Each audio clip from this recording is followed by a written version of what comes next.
Dicen que la presidenta de la República no quiere resolver el asunto de Rubén Rocha Moya, pero yo creo que más que no querer, no puede, ¿no? No puede sacudirse este gran problema, esta gran telaraña, esta red de complicidad en la que están envueltos todos. Y que al entregar a los 10 de Sinaloa al mismo Rubén Rocha Moya, pues terminaría alguno de los hilos, alguna de las líneas de investigación apuntando a Andrés Manuel López Obrador, a alguno de sus hijos, a Adán Augusto, a ella en algún determinado momento, y está sumamente preocupada, desconectada, desencajada desde que esta acusación ha tenido lugar. La hemos visto sumamente preocupada, molesta, repartiendo culpas, tratando de distraer con lo que se pueda, con lo que tenga a su alcance, con Maru Campos, con lo que se le ocurra a la presidenta de la República, ¿no? Lanzando datos absurdos como que México se ha pacificado en los últimos años, más incluso a su llegada, etcétera, etcétera, ¿no? Este es un tema que la ha tenido sumamente ocupada y que ya es un rumor al interior de las fuerzas políticas de la autodenominada Cuarta Transformación, ya es un secreto a voces o un secreto a gritos, que el gobierno de Estados Unidos efectivamente tiene la intención de detener a Andrés Manuel López Obrador. Ya lo están pensando, ya lo tienen acá, ya lo tienen en mente. Y a ver, que la oposición, que las personas que nos dedicamos a observar, a analizar, a criticar el ejercicio de gobierno de la autodenominada Cuarta Transformación, creamos eso, pensemos eso, es una cosa. Pero que ya desde adentro de su movimiento estén teniendo esta opción, estén considerando este tema como una alternativa, es sumamente revelador. Así lo dejó entrever Reginaldo Sandoval Flores, el coordinador de los diputados del Partido del Trabajo, en un pequeño lapsus, ¿no? Muy cortito, muy revelador. Ahorita les voy a poner ese fragmento, ¿no? de este tema en el que se exhibió, ¿no? Se exhibió y exhibe a todo su movimiento, ¿no? ¿Qué más? Bueno, pues en medio de toda esta circunstancia no les está quedando de otra que dejar solo a Rubén Rocha Moya e incluso al mismo senador Insunza, ¿no? Que dicen algunos que era el cerebro operativo detrás de todas las circunstancias que se dieron en Sinaloa. Y el aplazamiento también, vamos a platicar de eso el día de hoy en este episodio. El aplazamiento de la reforma electoral. ¿Cuál es la lectura? ¿Por qué la van a aventar para el año siguiente? Denme oportunidad de cerrar esto para que no me estén llegando las notificaciones del WhatsApp. Me distraje y se quedó abierto. El aplazamiento de esta elección judicial, y vamos a comentar un poquito de esta iniciativa que presentaron algunos senadores, algunos diputados de Morena, senadores y diputados de Morena los presentaron, ¿no? Los más destacados, Javier Corral, exgobernador de Chihuahua, muy involucrado ahorita con el tema de Maru Campos, aprovechando para darle a Maru Campos porque ella lo quería meter a la cárcel. No sé si se acuerdan que antes de que tomara protesta el senador, o tomaban protesta los senadores, había una orden de aprehensión, existe esa orden de aprehensión, y la iban a ejecutar en Ciudad de México, y llegó Ulises Lara, el vocero de la Fiscalía General de la República, que entonces trabajaba en la Fiscalía General de la Ciudad de México, me parece, creo que era el titular de la Fiscalía, y llegó a rescatarlo de la detención que iban a ejecutar los agentes estatales de investigación de Chihuahua. Pero bueno, presentaron esta iniciativa. Y desde entonces la presentaron el 21-22 de abril. Ya tiene un mes, precisamente un mes, que presentaron esta iniciativa. Y lo revelador se encuentra en el artículo 95, en la propuesta de reforma judicial del artículo, en cuanto hace específicamente a la fracción 3, artículo 95, y a los requisitos exigibles para poder ser considerado como candidato a ocupar los cargos de ministro de la Suprema Corte de Justicia de la Nación. Ahorita los vamos a analizar más a fondo, vamos a leer cómo desde entonces, desde el mes pasado, ya venían esbozando esta posibilidad, porque la reforma judicial lo único que vino a generar es un poder judicial caótico, rebasado. Ustedes han visto, no sé si han visto alguna sesión del Pleno de la Suprema Corte de Justicia de la Nación, no sé si han tenido la ocasión, o algún recorte de las intervenciones de principalmente de Lenia Batres, ¿no? María Estela Ríos también, unas cosas sumamente lamentables. De eso vamos a platicar el día de hoy en este episodio de Contranarrativa. Pero antes, permítame darle la más atenta y cordial bienvenida a un nuevo episodio de este podcast de comunicación política en el que analizamos, reflexionamos y emitimos una opinión respecto a los asuntos de la vida pública nacional. Mi nombre es César Vázquez Villegas y es para mí, como siempre, un honor, una distinción contar una vez más con su sintonía, con su preferencia. Muchísimas gracias por acompañarnos y bueno, dados todos los parabienes correspondientes y entrando en materia, vamos a comenzar a platicar por cómo están dejando solo a Rubén Rocha Moya. Y hubo un parteaguas, ¿no? Hubo un parteaguas porque lo siguen defendiendo, lo siguen protegiendo, la presidenta principalmente, pero ya como una especie de mal necesario. Es porque la presidenta de la República ya no tiene más alternativa que seguir en esta ruta que ya eligió, que es la de la protección a Rubén Rocha Moya. Porque, bueno, las ideas principales apuntan a que si este personaje se entrega, no va a tener otra alternativa más que señalar a quienes se encuentran más arriba en la cadena de mando y todo el entramado, ¿no?, que se ha infiltrado tanto en el estado de Sinaloa y muy probablemente en el gobierno de la República. Porque detenerlo, entregarlo, extraditarlo, implicaría de facto que no solo perderían, como está en riesgo ahorita, ¿no?, la mayoría, ya no hablemos de la calificada, la mayoría simple en la Cámara de Diputados, sino que muy probablemente quedarían reducidos y minados, ¿no? Y sería un partido político, un movimiento político que llegó a lo más alto de la cúspide electoral, conquistando incluso la presidencia de la República, pero que de manera, así como de manera meteórica, llegó a la presidencia de la República, se desplomó y perdió la confianza de todos los mexicanos, y es lo que la presidenta pues no quiere, ¿no?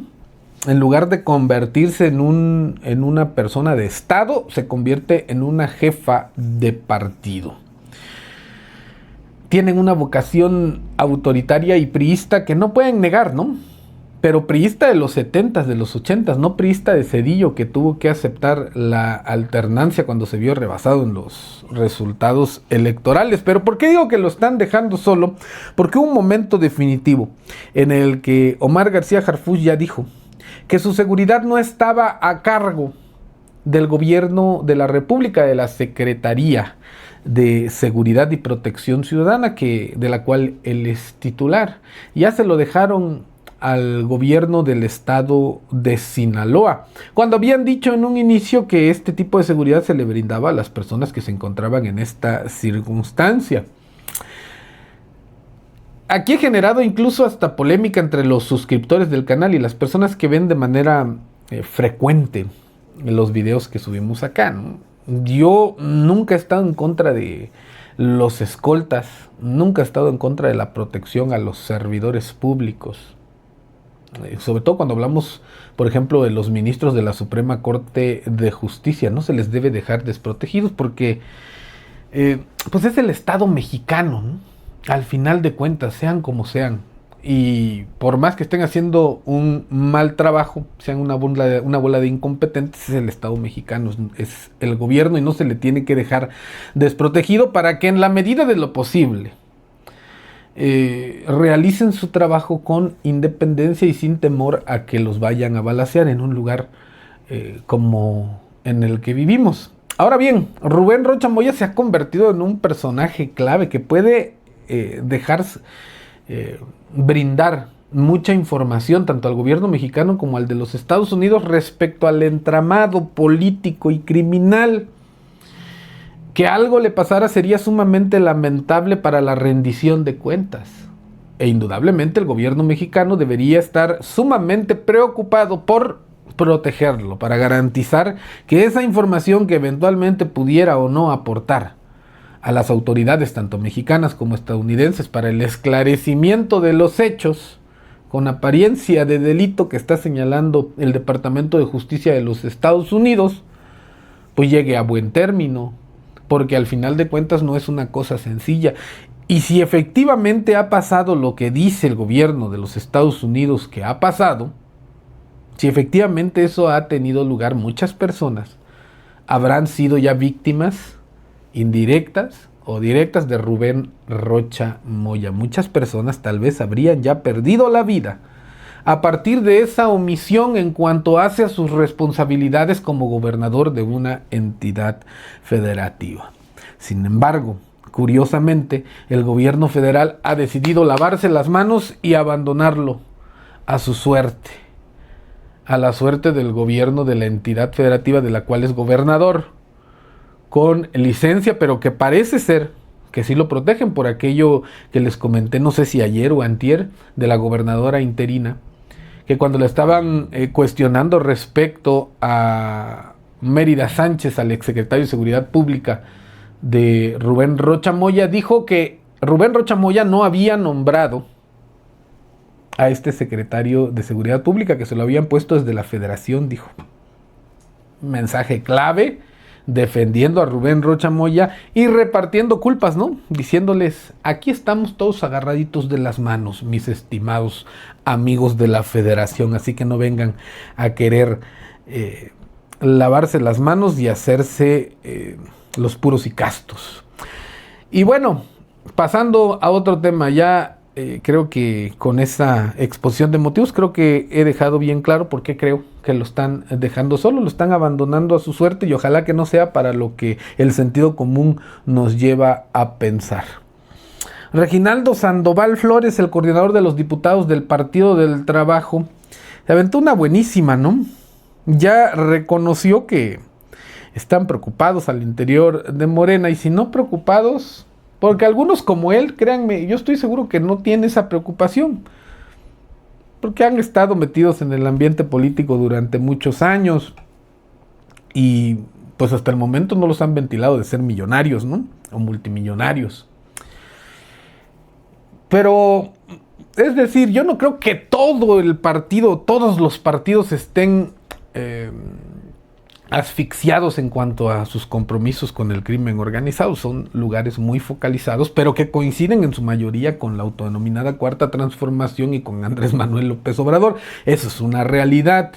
Y que la política de abrazos no balazos fue este banderazo de salida, esta permisividad otorgada a autoridades estatales y operadores criminales para desentenderse y ser omisos en algunos casos, y en otros más, lamentablemente, y todo parece indicar que en ser cómplices del crimen organizado. Vamos a ver qué dijo Reginaldo Sandoval Flores, este coordinador de los diputados del PT, que siempre nos regala unas pinceladas de realidad, ¿no? Como la vez que dijo que ya para qué querían una reforma electoral, ya para qué querían un plan B, cuando decía, si ya nosotros de la Cuarta Transformación lo dominamos todo, dice, ya tenemos el Poder Judicial, y desde luego salieron a corregirlo sus compañeros después, a decir, no, nosotros, el Poder Judicial es independiente, es autónomo.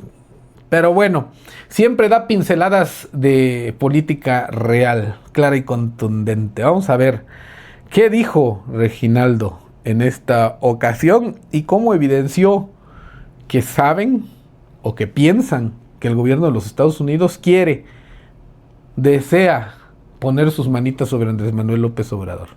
Están en la misma narrativa de Maduro. A ver, ¿dónde está el cártel de los soles?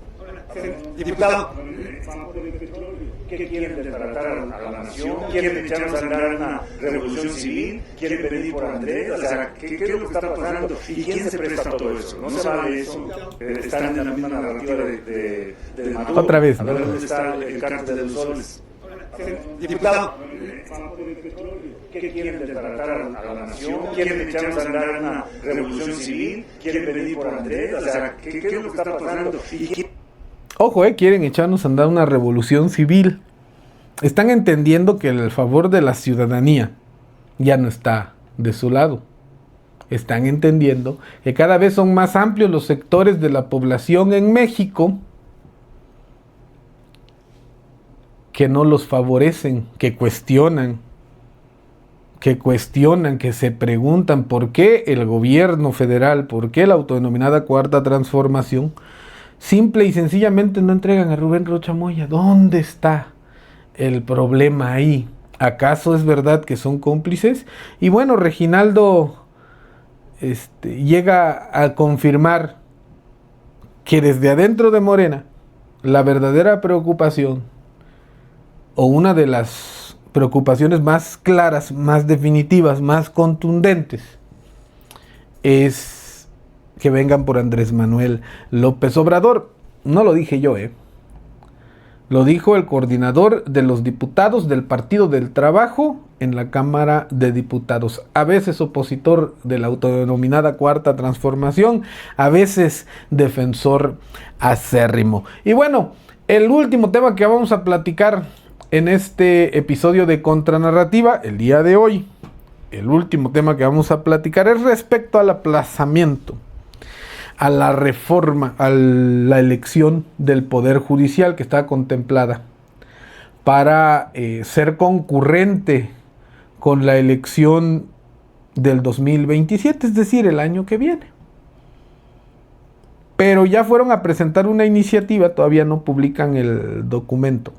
El documento oficial todavía no está ni en la Gaceta de la Cámara de Diputados, ni en ninguna página oficial. Ya lo estuve rastreando para poder hacerles un video con más carnita, pero mientras nos quedaremos con lo que nos dijeron Rosa Isela Rodríguez y la nueva flamante consejera jurídica del gobierno federal, del gobierno de la República, Luisa María Alcalde, cuyo nombre se le escapa incluso a la presidenta de la República. No sé si ya vieron ese video donde dice que le dice María Luisa y que le dice llévate tus cositas. Pero bueno, van a aplazar esta elección, la van a aventar para el año 2028. ¿Por qué? Por una simple y sencilla razón, porque la hicieron con las patas. Porque la hicieron con la única finalidad de apropiarse, de apoderarse de la Suprema Corte de Justicia de la Nación, del Poder Judicial específicamente, para que no hubiera algún contrapeso ya en absoluto.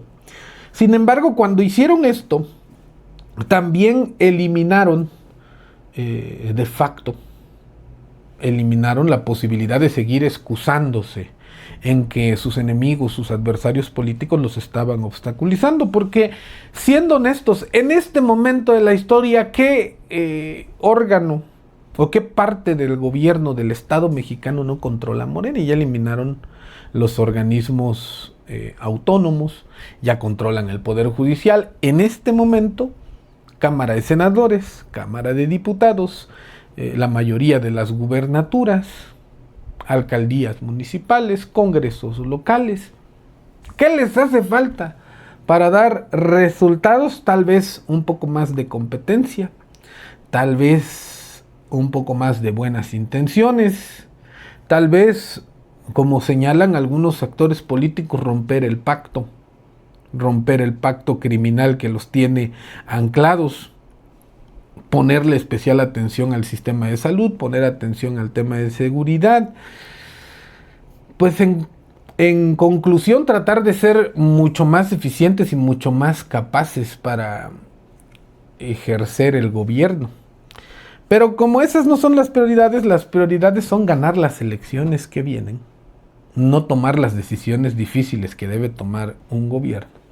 Pues se encuentran atrapados en esta circunstancia. Por allá de el 21, 22 de abril, es decir, hace un mes, Olga Sánchez Cordero y Javier Corral presentaron, y otros senadores y diputados federales presentaron una iniciativa para modificar, para hacer una reforma constitucional, tocar varios artículos referentes al Poder Judicial. Pero hay uno, porque estuve revisando este tema, hay uno que me llama poderosamente la atención, que es el artículo 95, fracción tercera. Plantean unas modificaciones porque ya se dieron cuenta que tienen, perdón por la palabra, no me gusta descalificar, adjetivar a las personas, pero tienen una bola de incapaces, iba a utilizar otra palabra, pero tienen una bola de incapaces, de incompetentes al frente de los órganos jurisdiccionales, y que a veces nada más vemos la punta del iceberg, es decir, la parte más alta, el Pleno de la Suprema Corte de Justicia de la Nación. Pero si eso está pasando en donde es visible, en donde debería darles vergüenza lo que hacen y las opiniones que emiten, la argumentación, la fundamentación jurídica que realizan de sus decisiones en el Pleno, imagínense todo lo que no está pasando más abajo en esa cadena de mando. Les voy a decir cómo está el artículo 95, fracción tercera. Espero no esté muy técnico. Yo pienso que no, por eso me atreví y nada más extraje esta parte de lo que proponen los mismos morenistas que reformaron la Constitución para crear este monstruo de Poder Judicial, de Suprema Corte de Justicia de la Nación, para tener estos ministros. Ellos mismos están proponiendo estos cambios. Dice fracción tercera del artículo 95. ¿Cómo está? Dice: poseer el día de la publicación de la convocatoria señalada en la fracción primera del artículo 96 de esta Constitución. En cuanto a los requisitos: título profesional de licenciado en Derecho expedido legalmente, un promedio general de calificación de cuando menos 8 puntos o su equivalente y de 9 puntos o su equivalente en las materias relacionadas con el cargo al que postula en la licenciatura, especialidad, maestría o doctorado, y práctica profesional de cuando menos 5 años en el ejercicio de la actividad. Es decir, estos son los filtros que pusieron y con los que se evaluaron. Sí, este es el tamizaje que hubo para poder elegir a los ministros en este momento, a los funcionarios que tiene el Poder Judicial.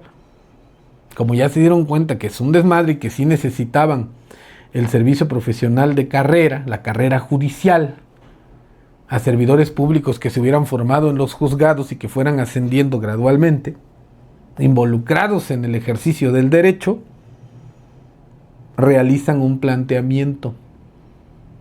¿Cómo quieren que quede? Fracción tercera del artículo 95, lo que les acabo de leer, ya modificado. ¿Cuál es la propuesta que presentaron hace un mes? Poseer el día de la publicación de la convocatoria señalada en la fracción primera del artículo 96 de esta Constitución, título profesional de licenciado en Derecho expedido legalmente, contar, y ojo aquí, contar con la certificación de competencias vigente emitida por la Escuela Nacional de Formación Judicial, así como práctica profesional de mínimo 10 años en el ejercicio de la actividad jurídica. Para 5 de las 9 personas ministras de la Suprema Corte de Justicia de la Nación, de los 10 años mínimos de práctica profesional requeridos en el ejercicio de la actividad jurídica, ojo aquí, porque ellos mismos, los que castigaron, los que estigmatizaron, hoy regresan, hoy piden que se regrese a la Constitución esta parte. 5 años de experiencia deberán ser dentro del Poder Judicial. Interprételo usted, deme usted su punto de vista. Para las otras 4 personas ministras no será necesaria la experiencia judicial previa, dice. Es decir, ellos mismos están reconociendo que lo que hicieron con la reforma pasada pues fue un abuso, ¿no? Un atropello sobre todo a los derechos de los mexicanos. No estamos diciendo que ese Poder Judicial fuera perfecto, que fuera lo máximo a lo que pudiéramos aspirar los mexicanos. Desde luego que no, todo es perfectible y hay cosas de las que adolecemos en cuanto hace a nuestras instituciones. Pero todo es perfectible, lo acabo de decir, todo se puede ir mejorando. Si encuentra usted como servidor público de alta jerarquía, de alto rango, un escenario de corrupción, castigue al corrupto, castigue al omiso, pero no destruya las instituciones que se necesitan y que se han ido perfeccionando y consolidando a lo largo del tiempo. Decían que el Instituto Nacional de Acceso a la Información y Transparencia estaba llena de corruptos, ¿no? De acceso a la información y transparencia estaba llena de corruptos. Pues hubieran perseguido, encarcelado y castigado de manera ejemplar a los corruptos, pero hubieran dejado a la institución, porque son creadas con propósitos nobles y en la medida de sus posibilidades, aún librando esa corrupción que tanto señalan, funcionaban. Ahí estaba el Seguro Popular. Estoy poniéndoles ejemplos muy aleatorios. Lo mismo le hicieron al Poder Judicial. Si había personajes corruptos, pues había que castigarlos. Había que iniciar los procedimientos administrativos correspondientes cuando procediera, pues las causas penales, ¿no? Las carpetas de investigación. E incrementándose los castigos y siendo ejemplares. Romper el pacto de impunidad, como dice algunos actores políticos. ¿Y qué hacen? Bueno, lo que les parece más fácil, ¿no?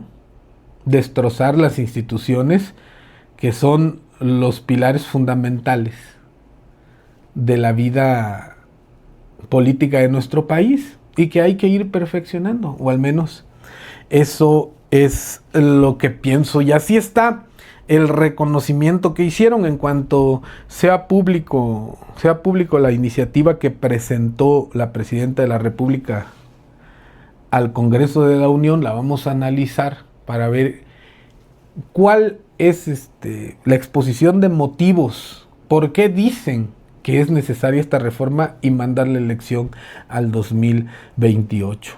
Seguramente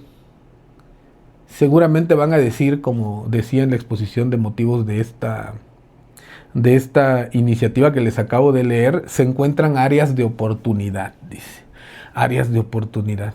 Necedades es lo que se encontraron con esta reforma. Pero bueno, este es mi punto de vista, esto es lo que opino.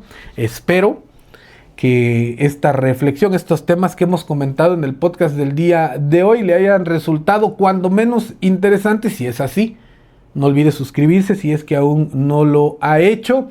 Active por favor la campanita de las notificaciones para que así YouTube le avise cada vez que subamos contenido nuevo a esta red social. Eso es muy importante para que YouTube le pueda estar avisando. Comparta, por favor, este video a través de todas tus redes sociales, con todas sus amistades, para que podamos llegar cada vez a más personas a través de WhatsApp, de Messenger, de Telegram. Pero sobre todo, como siempre, la mayor invitación que puedo hacerle es a vernos en el siguiente episodio de Contranarrativa. Hasta la próxima.